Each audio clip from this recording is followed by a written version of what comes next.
Assalamu alaikum. Good morning, guys. I hope that you all will be very good. आज हम अपना lecture number 4 discuss करने लगे हैं और हमारा सब्जेक्ट है करिकुलम एडेप्टेशन। लेक्चर स्टार्ट करने से पहले आपको याद होगा, मैं आपको थोड़ा सा रिव्यू देना चाहूँगा लेक्चर नंबर 3 का, जो हमने लास्ट लेक्चर में डिस्कस किया। वो था scope of curriculum planning and development. अब हम लेक्चर नंबर 4 की जाने मूव करते हैं और सबसे पहले हम इसके लर्निंग और ऑब्जेक्टिव को देख लेते हैं, उसके बाद हम लेक्चर का आगाज़ करेंगे। So after completion of this lecture you will be able to, इस लेक्चर को कंप्लीट करने के बाद आप ज़रूर इस काबिल हो जाएंगे। Number one define curriculum planning. Number 2 explain the factors of curriculum planning. तो ये दो हमारे लर्निंग ऑब्जेक्टिव्स हैं जो मैंने सेट किए हैं आपके लिए। एक तो आप करिकुलम प्लानिंग डिफाइन कर सकेंगे और दूसरे नंबर पे करिकुलम प्लानिंग में जो फैक्टर्स इन्वॉल्व हैं आप उनको भी एक्सप्लेन कर सकेंगे। सो हम सबसे पहले स्टार्ट करेंगे 1.3.1 हमारा अगर आउटलाइन के मुताबिक देखें तो हम लोग आज डिस्कस करेंगे 1.3.1 करिकुलम प्लानिंग। अगर इसके इंट्रोडक्शन की बात की जाए, करिकुलम प्लानिंग को फोकस करना चाहिए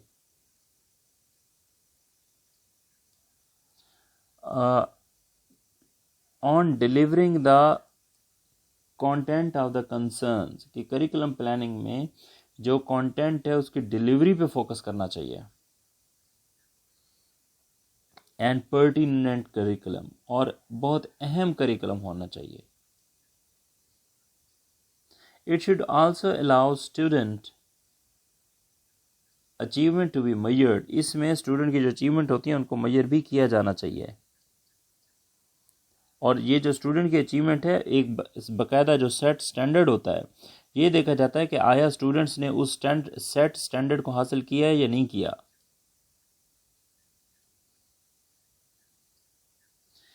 जिस तरीके से करिकुलम को स्ट्रक्चर्ड किया जाता है, the way in which curriculum is structured और डिलीवर किया जाता है,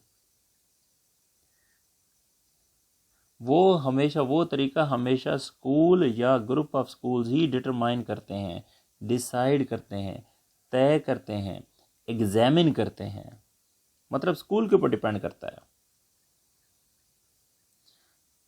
your teaching programme reflects the vision, directions and purpose of the school. आपका जो टीचिंग प्रोग्राम होता है वो हमेशा आपकी विजन की अक्कासी करता है। आपकी जो डायरेक्शंस हैं, आप किस रास्ते में अपने स्कूल के बच्चों को लेकर के जा रहे हैं, या आपके जो स्कूल का मकसद है, मकसद क्या है, किस मकसद के लिए ये स्कूल काम कर रहा है, पर्पस ऑफ स्कूल क्या है, ये आपकी एक्टिविटीज डिफाइन करते हैं, आपका करिकुलम डिफाइन करता है। नेक्स्ट मेरे पास एक पॉइंट है, curriculum planning for transition. Transition कहते हैं चेंज को, तब्दीली को। तो अब हम देखते हैं करिकुलम प्लानिंग ट्रांजिशन के लिए क्यों ज़रूरी है। You should always consider transition, आपको हमेशा ट्रांजिशन कंसीडर करनी चाहिए।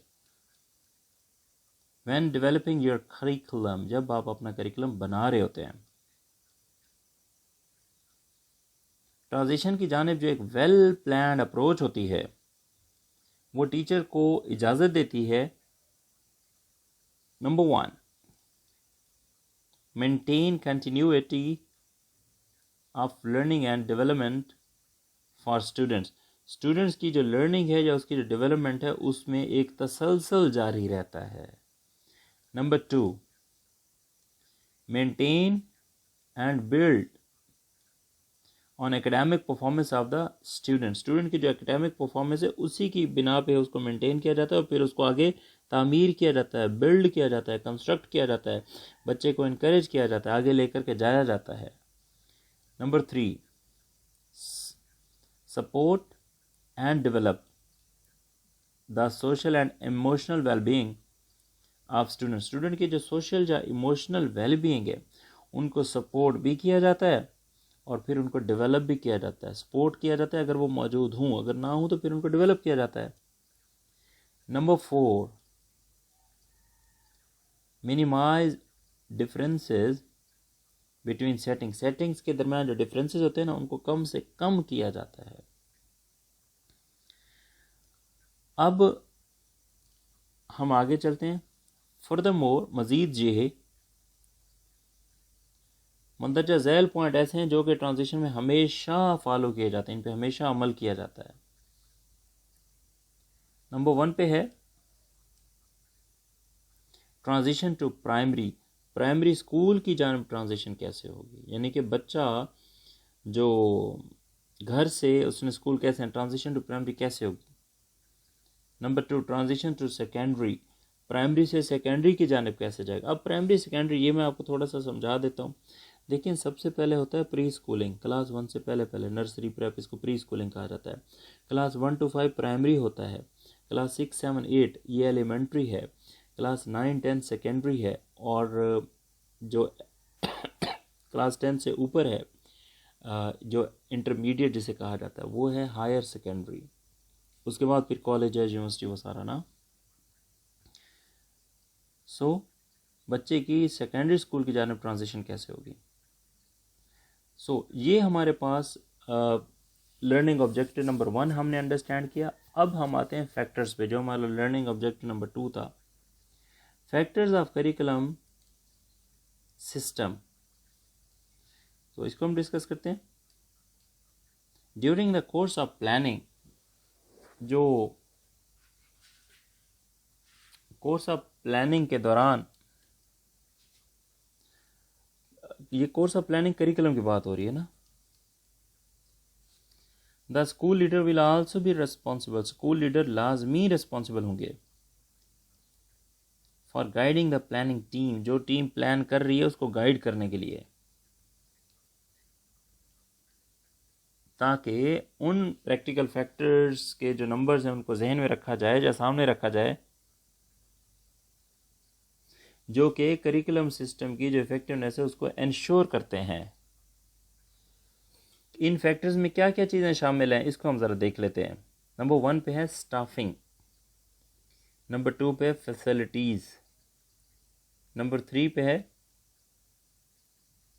Physical requirement, FISCL, physical requirements कहते हैं माली ज़रूरतों को, एंड कॉन्स्ट्रेंट मतलब लिमिटेशंस क्या हैं। उसके बाद है कम्युनिटी इंट्रैक्शन, और नंबर 5 पे है स्टूडेंट्स पॉपुलेशन कैरेक्टरिस्टिक्स।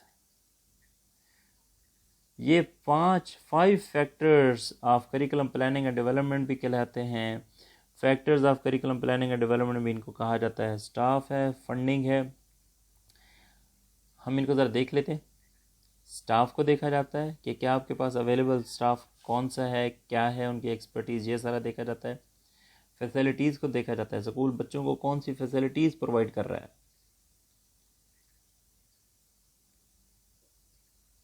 और फिर माली जो फंडिंग है, माली ज़रूरियात कैसे पूरी होंगी, ये सारा देखा जाता है।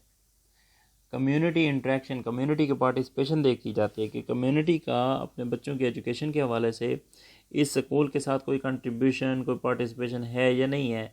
और सबसे लास्ट पे मोस्ट इंपॉर्टेंट नंबर 5 पे स्टूडेंट्स पॉपुलेशन कैरेक्टरिस्टिक्स, स्टूडेंट्स का लेवल देखा जाता है, स्टूडेंट्स का मेयार देखा जाता है, इंडिविजुअल डिफरेंसेस देखा जाता है। फॉर एग्जांपल आप यूके में बैठ के, लंदन में बैठ के करिकुलम डिज़ाइन करते हैं तो वहाँ पे जो स्टूडेंट्स हैं वो उनके लिए वो करिकुलम बहुत यूज़फुल है। लेकिन अगर वही करिकुलम आप हमारे पंजाब के दूर दराज एरियाज़ में लगाएंगे वो कभी भी इफ़ेक्टिव नहीं होगा। इसलिए जब भी करिकुलम की प्लानिंग या डेवलपमेंट की बात की जाती है तो स्टूडेंट्स का जो कल्चरल बैकग्राउंड है या स्टूडेंट्स हैं उनको लाजमी देखा जाता है।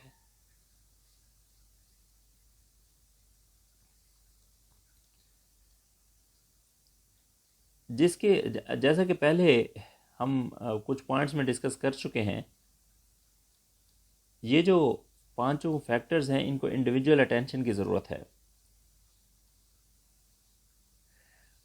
और ये उस वक्त तक 5 फैक्टर को इंडिविजुअल देखने की ज़रूरत है जब तक करिकुलम डेवलपमेंट साइकिल मुकम्मल नहीं हो जाता। Staffing, facilities, funding, community participation and students demographics. ये वो तमाम एरियाज़ हैं जिनको प्लानिंग प्रोसेस के दौरान इनकॉर्पोरेट करने की, आपको शामिल करने की बहुत ज़्यादा ज़रूरत होती है। और ज़्यादातर इनकी ज़्यादा ज़रूरत होती है एक्सप्लोरेशन और डिस्टालेशन की स्टेजेस पे। ये जब मैं आपको करिकुलम प्लानिंग एंड डेवलपमेंट की थ्योरीज़ पढ़ाऊँगा ना, 2 थ्योरीज़, उसमें फिर एक्सप्लोरेशन और डिस्टालेशन का आपको फ़र्क समझ आएगा। एक्सप्लोरेशन दूसरे नंबर पे है, डिस्टालेशन तीसरे नंबर पे। ये पूरी एक थ्योरी है जो कि ब्लेयर ने दी थी 1991 में। इनके 6 एलिमेंट्स हैं और ये 6 एलिमेंट्स मैं आपको पढ़ाऊँगा आने वाले लेक्चर्स में इंशाल्लाह।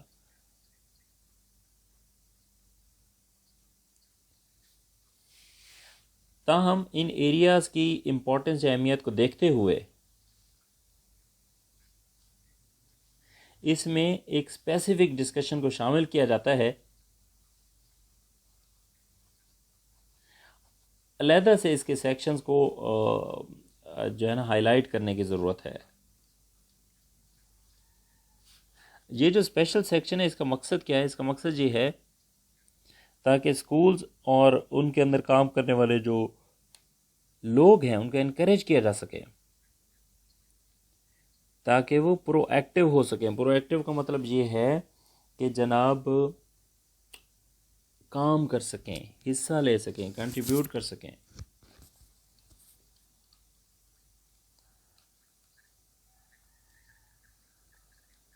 अच्छा, इसमें आगे फिर इन्हीं पॉइंट्स की डिटेल भी है। अगर स्टाफिंग की बात की जाए,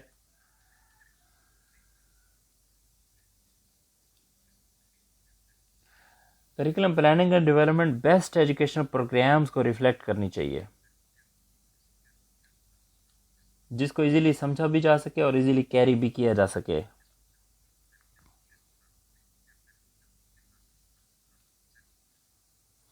इसका मतलब ये है करिकुलम प्लानिंग एंड डेवलपमेंट में ये चीज़ पहले डिसाइड की जाएगी कि स्टाफ कितना ज़रूरत होगा, क्योंकि उसी स्टाफ ने तो फिर इसी प्लान को इम्प्लीमेंट करना होगा। करिकुलम तो बन जाता है, वो फिर एक जना पढ़ा ही जाता है, जाहिर से पढ़ा रहता है, तो जाहिर सी बात है आपको एक स्टाफ की तो ज़रूरत पड़ेगी उसकी इम्प्लीमेंटेशन के लिए। आजकल जो स्कूल्स को ऑपरेट करने का जो प्रेजेंट एक मेथड चल रहा है, वो टीचर को हायर करने का जो तरीका है, उसमें जो सबसे पहली चीज़ देखी जाती है जी कि हमारे स्कूल में बच्चे कितने हैं। अगर 100 बच्चा है, अच्छा ठीक है जी, 4 टीचर काफ़ी हैं। ये तो पहला क्राइटेरिया। उसके बाद फिर टीचर को देखा जाता है।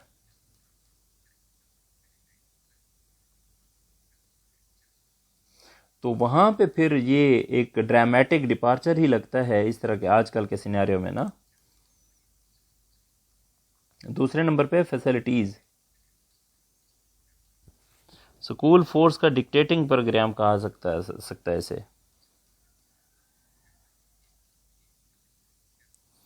ये जो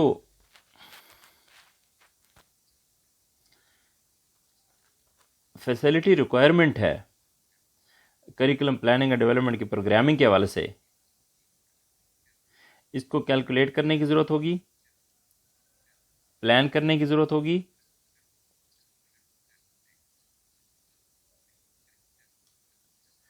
और एक कंडीशन जो कि करिकुलम की बेहतरीन रिजल्ट की सूरत में होगी, वो थ्रू आउट द प्रोसेस चलती रहती है। जिस तरह स्टाफिंग के साथ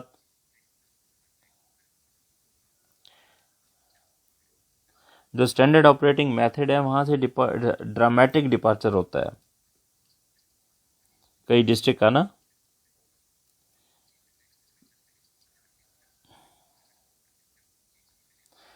कहने का मकसद ये है कि जो डिस्ट्रिक्ट या जो स्टेट है या जो रियासत है, उसका काम है स्कूल के अंदर तमाम फैसिलिटीज़ मुहैया करना।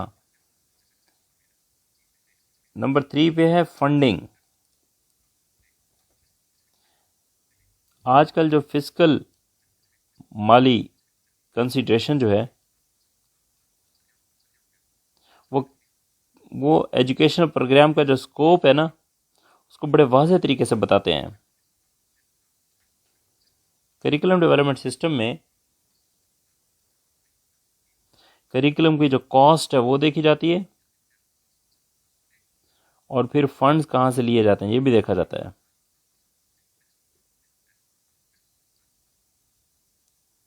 तो कई तरह के मुख्तलिफ तरह के ऑप्शनल फंडिंग जो मैकेनिज़्म है वो आज के दौर में भी अवेलेबल है। अब ऑप्शनल देखें, हमारे माशरे में तो जो कई ऑप्शंस हैं फंडिंग के हवाले से,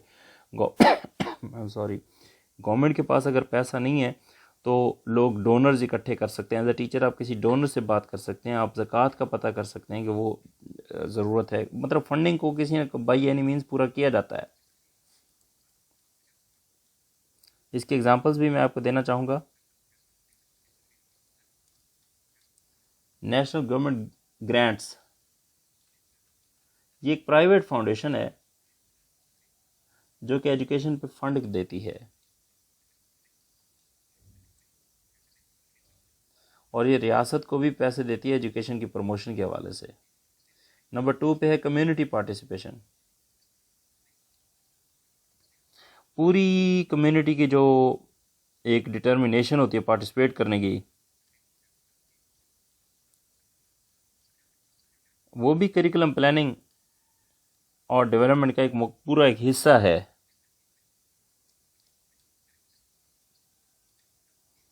कई जो मॉडर्न करिकुलम हैं उनको स्ट्रॉन्ग कम्युनिटी इन्वॉल्वमेंट से अपना करिकुलम डिज़ाइन करेंगे। और ये जो इसमें जो ये मैंने आपको बताया है, इसमें प्रोफेशनल्स भी शामिल हैं और ऑक्यूपेशनल थेरापिस्ट भी शामिल हैं।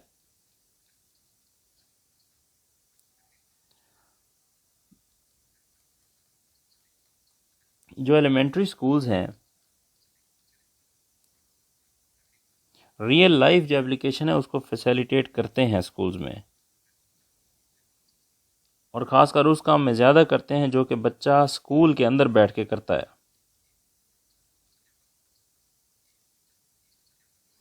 तो नंबर नेक्स्ट पे है स्टूडेंट डेमोग्राफीज।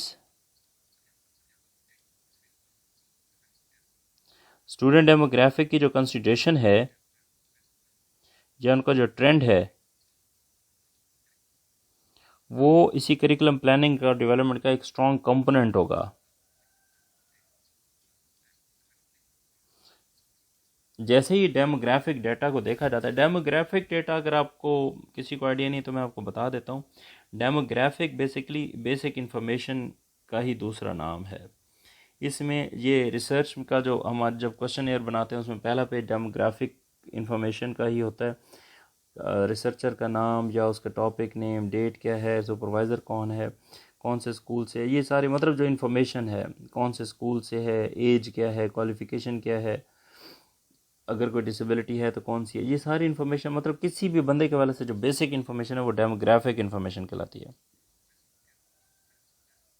उसमें ट्रेंड्स को देखा जाता है, उसको डेमोग्राफिक जो इन्फॉर्मेशन उसको स्क्रूटिनाइज किया जाता है, जांच पड़ताल की जाती है और फिर वो रिक्वायरमेंट बताई जाती हैं जो कि बच्चे की ज़रूरत को पूरा करने में अपना किरदार अदा करती हैं। बच्चों की जो नीड्स हैं उनको एड्रेस किया जाता है या कारपोरेट किया जाता है, वो बेस करता है करिकुलम डिज़ाइन के ऊपर।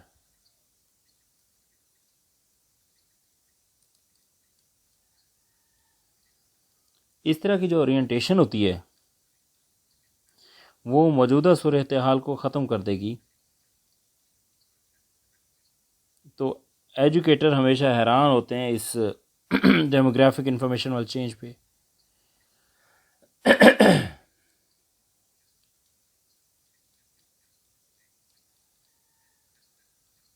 इस बात को जानते हुए कि एजुकेटर को ये जो शिफ्ट्स होते हैं ना, जो चेंज होता है बार बार कर, ये बेसिकली एजुकेटर को अलाउ करता है ताकि वो एक प्रॉपर अप्रोप्रिएट करिकुलम बना सकें या उसको एक बहुत अच्छे तरीके से फॉलो करके लेके आगे जा सकें। कंक्लूजन पे आते हैं जी। So to sum of the discussion को वाइंड अप करते हुए मैं ये ज़रूर कहूँगा कि अगर करिकुलम डेवलपमेंट को इफ़ेक्टिवली आपने लेकर के चलना है तो इस प्रोसेस को ऐसे प्रोफेशनल, ऐसे लीडर चाहिए जो कि करिकुलम डेवलपमेंट के अंदर फैसिलिटी के तौर पे ली जाए इस बात को। ये जो प्रोफेशनल्स हैं या जो लीडर्स हैं, इनके अंदर वो मखसूस एबिलिटीज़ मौजूद होती हैं ताकि जिससे वो सोसाइटी या स्टाफ या कम्युनिटी इनको आपस में मिला ला सकते हैं, इकट्ठे लेके आ सकते हैं।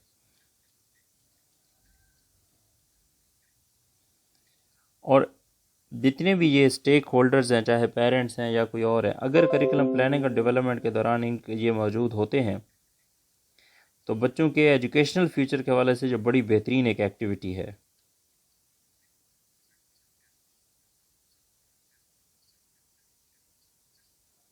तो जनरली अगर ये कहा जाए कि जो स्ट्रॉन्ग सेंस है किसी भी ऑपरेटिंग डायरेक्शन का जो कि स्कूल के लिए होता है, इस डायरेक्शन को कंटिन्यू किया जाता है और फिर रेलिवेंट किया जाता है लोकल एरिया से, जो हमारा कल्चर है या जो हमारी सोसाइटी है उससे उसको रेलिवेंट किया जाता है ताकि इन फंक्शंस को कैरी आउट किया जा सके। तो स्कूल में जो भी लीडर होगा, जो भी टीचर होगा, उसके अंदर बेसिक या मखसूस या सर्टेन स्किल्स का होना लाजमी है या ऐसी सलाहियतों का होना लाजमी है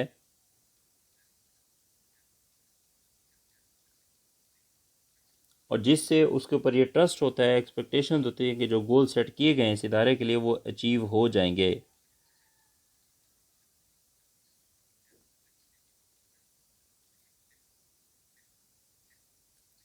So student, this was our lecture number 4 today. If you have any questions, you may ask please in the comment box. Thank you very much and take good care. Back button, navigation bar. Save your recording when it started.